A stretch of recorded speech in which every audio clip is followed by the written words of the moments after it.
The Battle of Kursk was the largest tank battle in history. Over 6,000 tanks clashed in July 1943, marking the turning point on the Eastern Front. But what if, instead of Panzer IVs, Panthers and Tigers, the German army had a battalion of Leopard 2 tanks? Let's explore how this would have changed the battlefield, what the Soviets could have done to counter it, and whether the outcome of Kursk and World War II might have been different. Kursk was Germany's attempt to regain the initiative after Stalingrad. Hitler threw nearly 800,000 men, 3,000 tanks and 2,000 aircraft at the Soviet defences.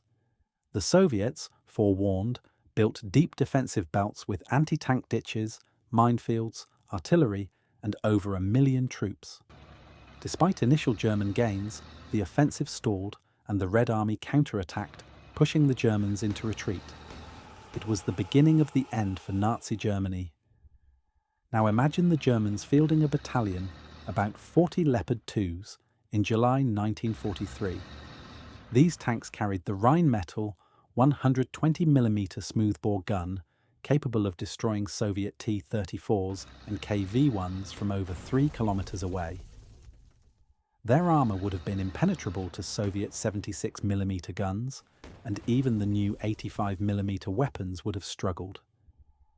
With advanced optics, thermal sights and modern engines, Leopards would have been nearly untouchable in tank-on-tank combat. But the Soviets would not have stood by helplessly. Even if their tanks couldn't stop Leopards, other tools were available. Minefields and obstacles. Kursk was layered with thousands of mines. Even modern tanks are vulnerable to mobility kills. Mass artillery. The Red Army deployed 20,000 guns.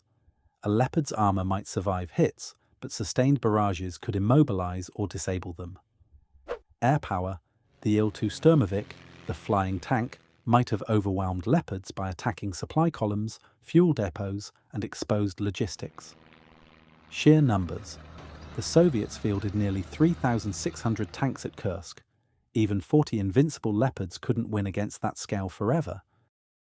On the southern front, where the 2nd SS Panzer Corps attacked, a Leopard battalion could have punched through Soviet defences far more decisively than the Tigers and Panthers did. Entire Soviet armoured brigades might have been annihilated before getting close enough to fire. The famous clash at Prokhorovka, where Soviet T-34s charged German Tigers, could have ended in disaster for the Red Army. Hundreds of tanks lost in minutes. Tactical impact. Leopards could have carved corridors through Soviet defences. Psychological effect. The sight of invulnerable German tanks would have shaken Soviet morale. Operational change. The Germans might have advanced deeper, possibly threatening Kursk itself. So, would Leopard tanks at Kursk have changed history? On the battlefield, absolutely. The Soviets might have been devastated in the summer of 1943. But in the war as a whole, one battalion of futuristic tanks could not overcome the tide of Allied industry, manpower and air supremacy. Technology wins battles, but wars are won by nations.